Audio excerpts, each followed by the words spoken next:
saya akan baca. Contohnya kalau kita nak baca, kita nak hafal ayat kursi.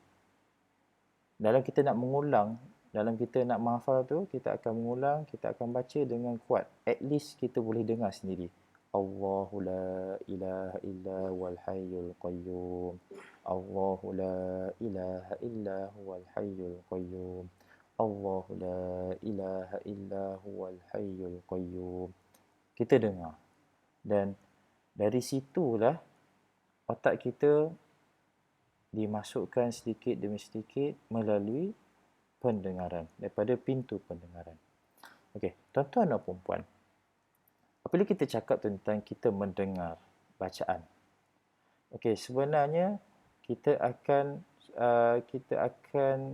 lambat laun kita akan pergi kepada satu persoalan ini, yang di mana eloklah saya nak sentuh kepada tuan-tuan dan puan-puan yang baru cuba nak menghafal Al-Quran agar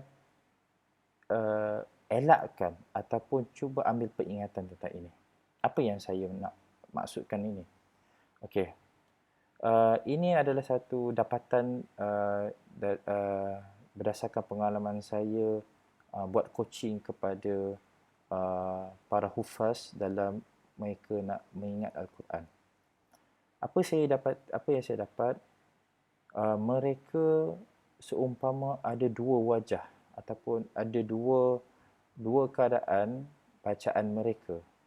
Pertama, jika mereka sedang mengulang, jika mereka sedang menghafal, mereka akan baca dalam keadaan yang laju. Bacaan mereka akan laju, hadar. Mereka akan baca minimum tajwid terjaga, tetapi dalam tahap yang minima, harakat pun dalam tahap yang minima. Dan apabila mereka baca laju, mereka cuba mengulang dengan keadaan laju. Okey. Di sini ada masalah. Apabila mereka cuba nak tasmi', apabila mereka tasmi' dengan guru mereka, selalunya guru akan minta mereka baca dalam bacaan yang perlahan untuk nak menilai satu persatu sifat huruf, satu persatu hukum tajwid dan sebagainya. Maka di sinilah mereka dah biasa baca laju. Kemudian mereka terpaksa memperlahankan keadaan bacaan mereka. Di sinilah mereka jam. Mereka ingat, tetapi mereka ingat dalam keadaan bacaan yang laju, bukan dalam keadaan bacaan yang perlahan. Umpama macam ni lah tuan-tuan dan puan-puan. Saya ambil perumpamaan. Kalau kita dah biasa laju, kita bawa kereta laju, tiba-tiba di depan kita ada bumper, ataupun dalam perkataan ini yang betulnya dalam Inggeris adalah hum. Ada bonggol di depan kita, bonggol demi bonggol.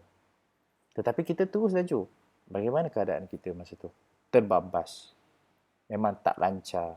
Memang tak selancar perjalanan kita tu. Maka sama juga macam kita membaca Quran. Dah biasa laju, tiba-tiba suruh perlahan, memang jam lah otak. Dan buat pengetahuan tuan-tuan dan puan, itu juga apa yang saya buat ketika awal-awal saya menghafal. Namun begitu, apabila setelah saya khatam, saya cuba nak ingat Quran, masa itulah saya discover apa yang perlu saya ubah. So sekarang ni, saya sudah tinggalkan kadar bacaan yang laju. Bermakna, bagaimana saya mengulang, sama juga bagaimana saya membaca dalam solat, membaca di depan ustaz macam tu. Bermakna, ada satu pace sahaja, ada satu kelajuan sahaja, iaitu tadwir. Okey. Tuan-tuan dan puan-puan yang dirahmati Allah SWT. Kenapa saya highlightkan benda ini? Kerana saya cakap tentang approach saya yang sustainable. Ya? Okey. Di sinilah elemen untuk elemen sustainability dalam approach saya. Kita boleh buat macam-macam exercise, tetapi kita kena ada satu standard ataupun satu perkara asas yang kita tak boleh ubah. Dan saya memilih berdasarkan pengalaman peribadi saya memilih untuk meletakkan kadar bacaan itu sebagai asas saya yang saya tak akan berubah. Kadar bacaan yang sama, kadar bacaan yang sederhana, tadwir, dan yang lain tu saya boleh ubah. Contohnya, dalam nak mengingat Quran, bacaan kadar yang sama tetapi cara saya mengulang daripada juzuk belakang ke depan, depan ke belakang, daripada atas ke bawah, dan kemudian dari makrot belakang ke depan, itu kita boleh ubah tetapi bacaan tetap sama. Okey. Maka tuan-tuan dan puan-puan, dalam itu yang saya nak kongsi pada tuan-tuan puan-puan pada episod ini mengenai pendengaran.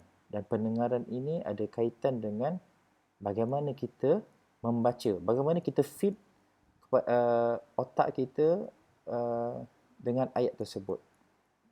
Kalau kita feed otak kita dengan kadar bacaan yang laju, otak kita akan proses laju. Memang tidak dinafikan.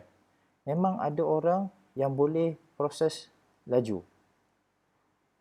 Kerana itu dia dah dibiasakan. Namun begitu banyak keadaan di mana ia tidak sustainable. Dia tidak kekal. Bayangkan kita memang tak akan baca laju depan orang.